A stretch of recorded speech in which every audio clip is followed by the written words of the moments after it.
desejando uma ótima tarde a Elivaldo Barbosa. Tudo bem, Elivaldo? Tudo bem, Joelson. Boa tarde. E boa tarde a você que está em nossa companhia. Olha, o Congresso começou a discutir está sendo chamada assim, mini-reforma eleitoral. Uma regra ou um conjunto de normas para as eleições 2024. Mas para que isso aconteça, é necessário que essa aprovação seja feita até o prazo que antecede em um ano a eleição de 2024. Caso não aconteça, passa a valer para as eleições de 2026. Para falar mais a respeito desse assunto, eu estou recebendo aqui no estúdio o senador Marcelo Castro, que deve ser o relator no Senado dessa matéria. Ele que já está aqui também como presidente do MDB no Piauí. Vamos falar desse e outros assuntos aqui na nossa entrevista. Senador Marcelo, uma ótima tarde para o senhor. Obrigado por aceitar o nosso convite. Boa tarde, Joelson. Boa tarde, Elivaldo. Boa tarde a todos. Senador, muitas pessoas foram surpreendidas com essa mini-reforma, considerando que recentemente houve mudanças de regras nas eleições, acabando com coligações, criando federação. E aí muita gente pensou, mas novas regras para o próximo pleito? Na verdade, qual é o propósito dessa mini-reforma? Olha, Joelson, a gente vem fazendo várias mini-reformas ao longo do tempo. A grande reforma que houve não foi nem feita pelo Congresso, foi feita pelo Supremo Tribunal Federal, quando proibiu a doação de empresas a candidatos. Esse aí foi o fato mais extraordinário que já aconteceu nas campanhas eleitorais. Hoje as empresas não podem mais doar para candidato. Outra coisa, outro fator muito importante que nós fizemos foi proibir as coligações proporcionais e também instituir uma cláusula de desempenho, que essa cláusula é crescente, para que a gente diminua essa quantidade de partidos que nós temos no Brasil. Nós temos duas experiências, a do bipartidarismo, que ocorria na Revolução, né, na revolta da ditadura militar, e o multipartidarismo, que nós já tivemos 30 partidos representados no Congresso Nacional, 30 e tantos partidos constituídos no Brasil. Nenhum nem o outro estava adequado. O que é que a gente quer?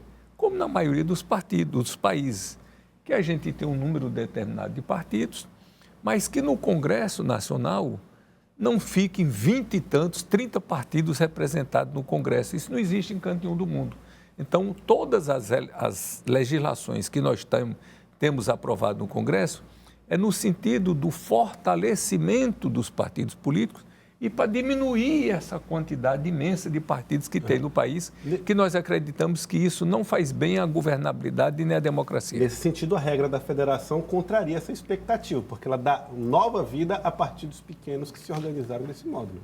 Não, a federação vem exatamente nesse sentido, que são vários partidos que podem se federar e a partir dali eles funcionam como se fosse um partido só. Inclusive no Congresso? Inclusive no Congresso, obrigatoriamente no Congresso, que a federação é feita por 4 anos. Então, a partir dessa federação, eles funcionam como se fosse só um partido. Por exemplo, agora tem uma coisa que estão criticando, a cota de mulheres na federação. Não, o que a Câmara fez foi uma coisa adequada. Ora, vamos pegar o exemplo aqui do PT, que se federou com o PV e com o PCdoB. Então, aqui no Piauí, quantos candidatos a federação pode lançar? 11, né? Porque é um número de vagas mais um. Como as vagas são 10 para deputado federal. Para deputado federal. Então, a federação do PT com o PCdoB com o PV pode lançar 11 candidatos, 7 homens e 4 mulheres. Você imagina, Elivaldo, se isso tivesse que ser feito partido a partido.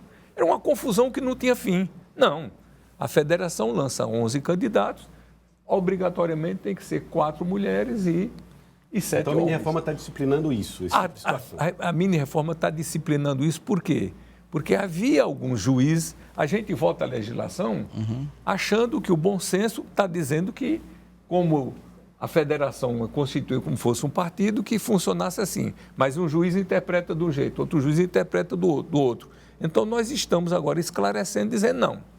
O que vale a cota de mulheres é a da federação.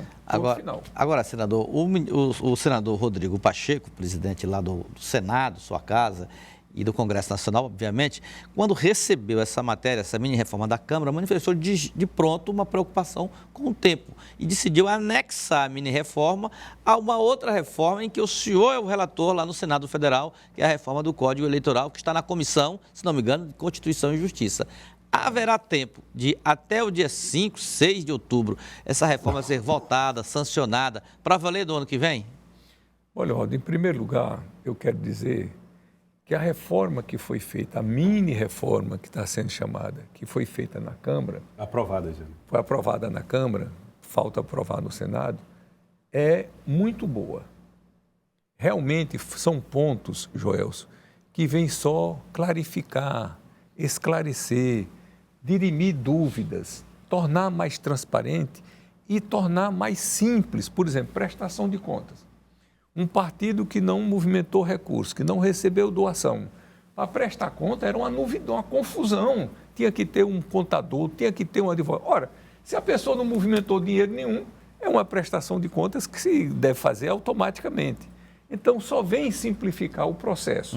Agora, então, em princípio, eu estou a favor dessa mini-reforma. Sem alteração. Mesmo porque praticamente todos esses itens que foram feitos na mini-reforma da Câmara, eu já havia incorporado no meu parecer do Código Eleitoral que eu sou o relator no Senado Federal. Tá. Então, não tinha como ficar contra. Qual é a dúvida? Comuns, então. Qual é a dúvida? É essa que o Rodrigo Pacheco levantou. Quer dizer, foi aprovado na Câmara, vai ser aprovado no Senado. É praticamente impossível ser aprovado no Senado sem ter modificações. Tendo modificações, tem que voltar para a Câmara votar de novo. Depois tem que ser sancionada pelo Presidente da República e publicada até o dia 5 de outubro. Vai dar tempo? Não vai dar tempo?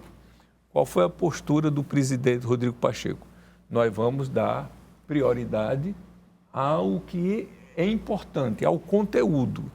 Se for possível fazer até o dia 5 de outubro, tudo bem. Se não for, paciência. A gente vota, então, para viger para o outro pleito de 2026 e não para o pleito de 2024. Agora, como é que o senhor observa, as críticas que foram feitas à mini-reforma, de que ela viria para dar uma aliviada para partidos que, por exemplo, têm dificuldade de compor cotas para as mulheres, algumas anistias para aqueles partidos que estão em débito, o próprio alívio das prestações de contas que o senhor fez referência. Como é que o senhor avalia? A anistia é uma PEC que não está sendo tratada nessa mini-reforma. Na mini-reforma, o que existe efetivamente é só uma simplificação. Não tem nada de extraordinário. Você perguntou sobre... A anistia, a prestação de contas. Das cotas, né? As cotas, né? O que é que ocorre? Os partidos hoje estão com muita dificuldade de cumprir as cotas, porque não sabe exatamente qual a cota que vai cumprir. O que é que a mini-reforma está trazendo? Que depois de 5 dias do registro de todos os candidatos no país, o Tribunal Superior Eleitoral dizer para cada partido qual é a cota que ele tem que gastar, o percentual que ele tem que gastar em candidaturas femininas e em candidaturas de negros e pardos. Coisa simples. Hoje tudo é feito automaticamente pelo computador. Então, o MDB, vamos supor, que chega 5 dias depois do registro, o TSE informa ao MDB. Olha, o MDB vai ter que gastar 35% dos recursos públicos que ele receber em candidaturas femininas. Eu sou o tesoureiro do partido. O que é que nós vamos fazer? Vamos pegar 35% do recurso, abrir uma conta feminina e daquela conta só sai dinheiro para a candidatura feminina. Entendi. Então não tem como errar. Na hora que for prestar conta é só dizer, olha, desses 35% nós distribuímos assim pelo país. Pronto, aí presta conta sem dificuldade. Então são fatos que só vêm aprimorar, aperfeiçoar, melhorar, esclarecer, dirimir dúvidas. Então é bom para quem? Para o processo eleitoral. Bom para a justiça, que vai ter agora uma lei bem clara, sem nenhuma dúvida, para não dar margem de interpretações para um juiz julgar de uma maneira, o juiz julgar de outra maneira. Isso só vem contribuir para melhorar, aperfeiçoar o processo democrático e, naturalmente, a democracia. O senhor pessoalmente aposta que ele possa ser aprovado até o dia 5 de outubro e publicado? Tenho minhas dúvidas. Sinceramente, não sei se dará tempo. Nós vamos fazer todo o esforço, já que eu estou dizendo que a reforma é boa, então vamos fazer todo o esforço para dar tempo de publicar até o dia 5 de outubro. Agora, se não for possível, paciência. Senador, hoje pela manhã eu fui lá no MDB e o senhor estava numa reunião com deputados, dirigentes, eu vi até alguns que serão candidatos à prefeitura em 2020, no próximo ano, em 2024, como é o caso do deputado Pablo Santos, lá em Picos, a deputada Simone Pereira também presente. Enfim, uma reunião de ajustes, eu imagino, dos diretórios municipais, de preparar o partido para as eleições municipais do ano que vem.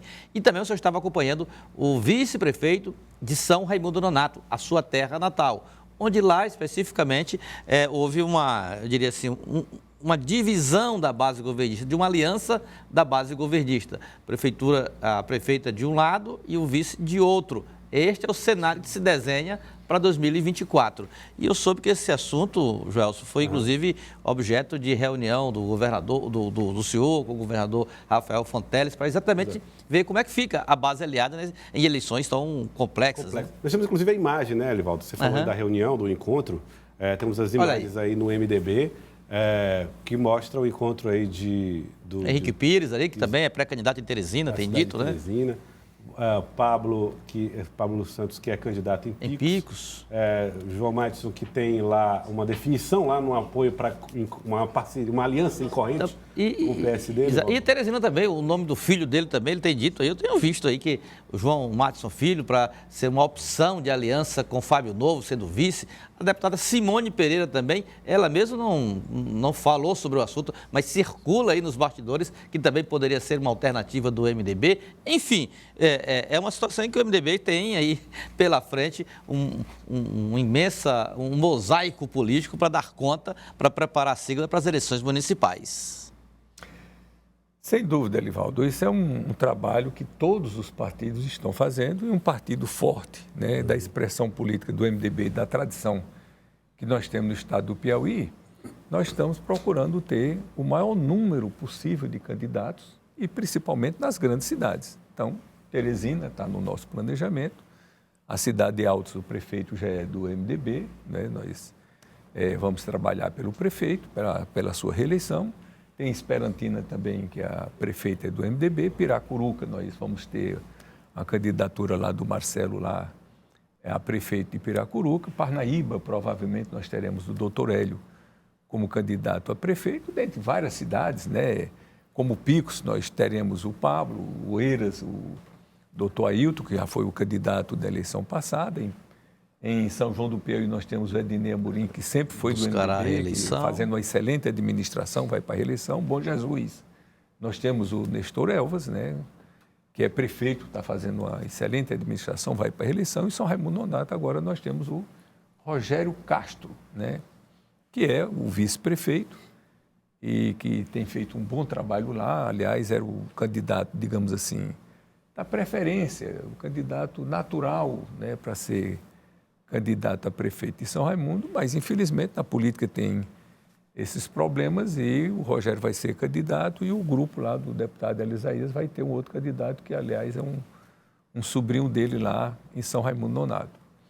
Agora, para São Raimundo, Elivaldo, eu tenho aqui umas boas notícias. Eu discuti com o governador Rafael Fonteles que, inclusive na pesquisa que nós fizemos recentemente em São Raimundo, que o Rogério sai com a preferência de 52% e o outro concorrente com 28%, né? Não estou dizendo que a eleição está ganha, não, porque ainda tem muito tempo daqui para lá. Estou dizendo apenas que o Rafael era o candidato natural. A prova é que ele está bem na frente do outro candidato, quer dizer, a preferência é dele.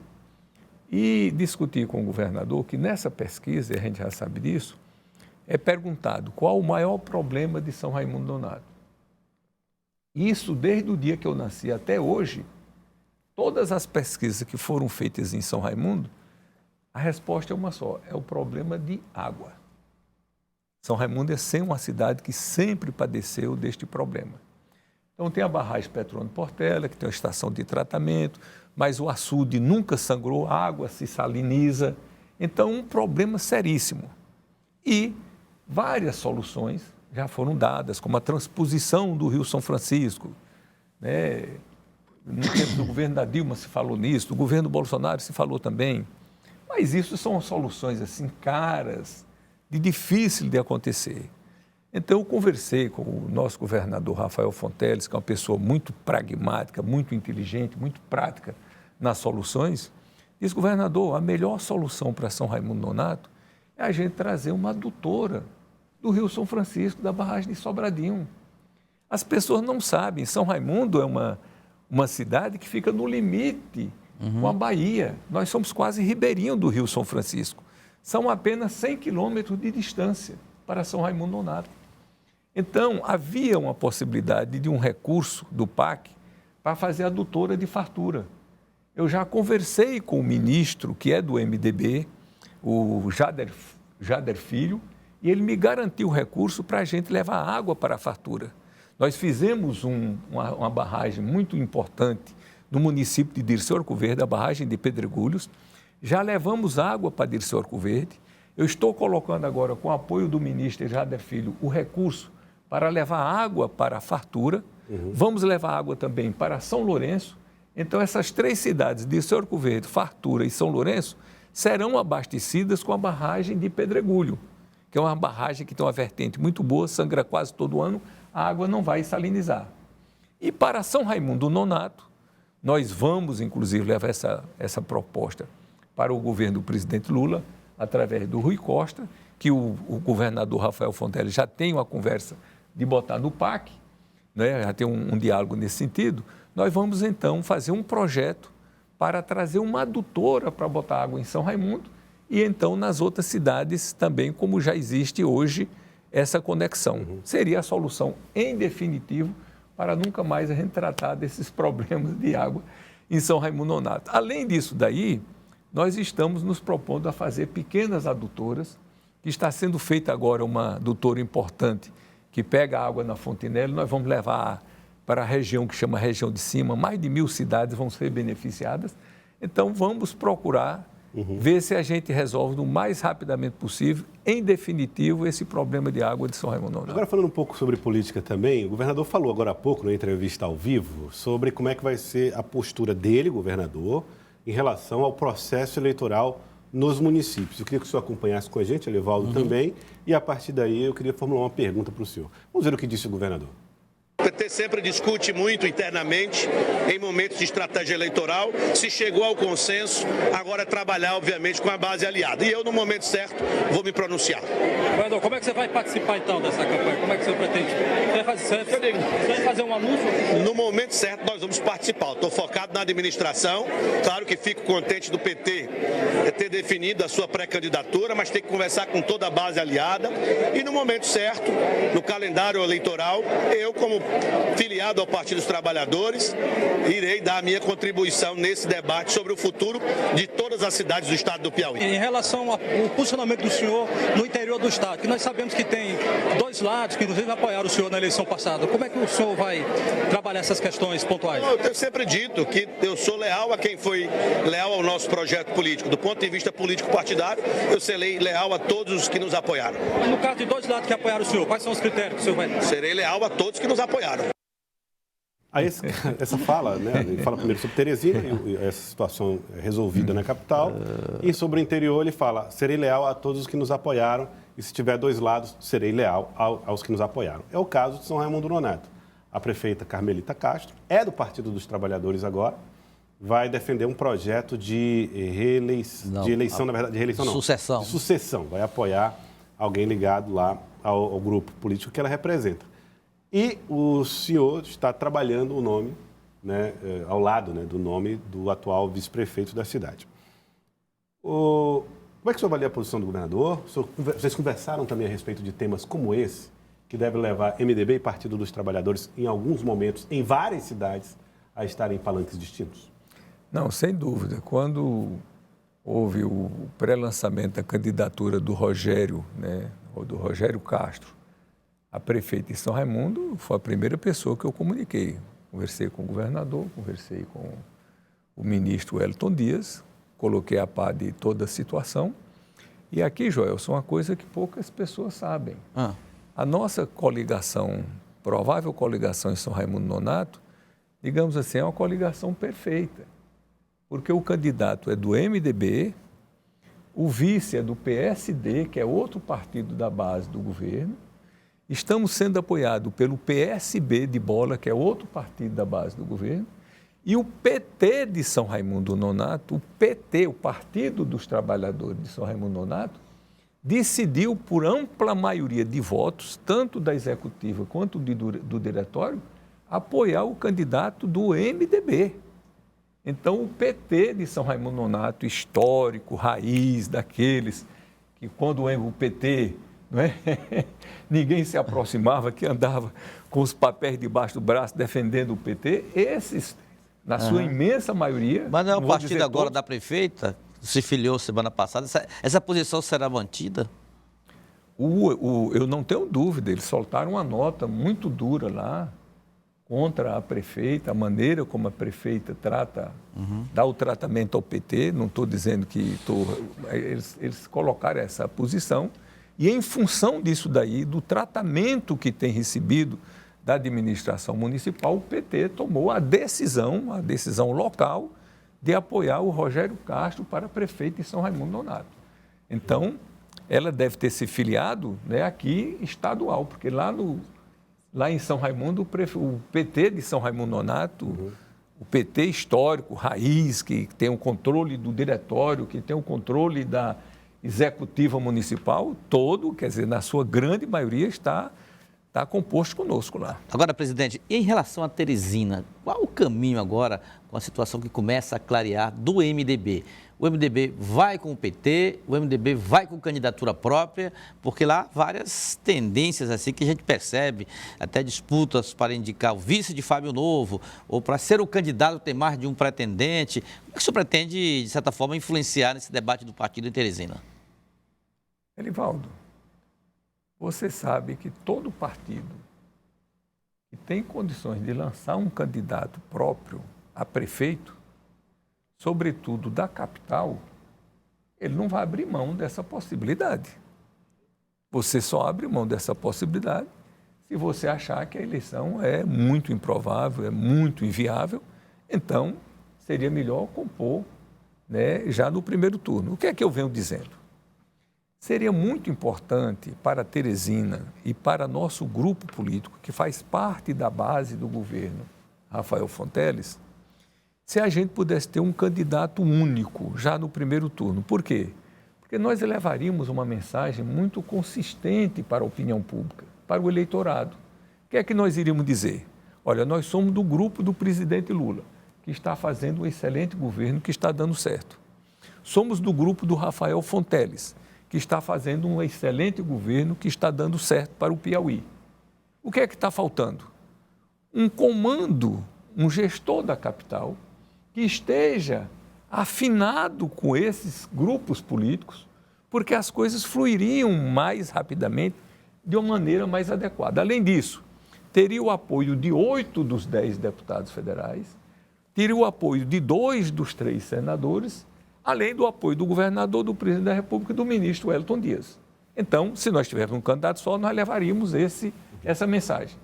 Não sendo possível no primeiro turno, não tem problema, porque Teresina tem segundo turno.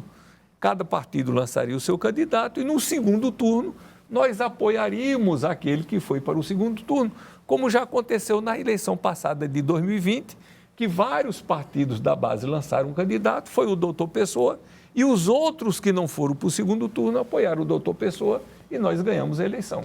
Então, essa é a receita que eu tenho dado. Agora, não posso esconder que se o MDB vislumbrar que terá condições reais de disputar a prefeitura de Teresina, é claro que o MDB terminará fazendo essa opção. Senador, quero agradecer a presença do senhor. Muito obrigado pela participação no Jornal do Piauí de hoje. Eu que agradeço, Joelson, e me prontifico a estar sempre à disposição de vocês.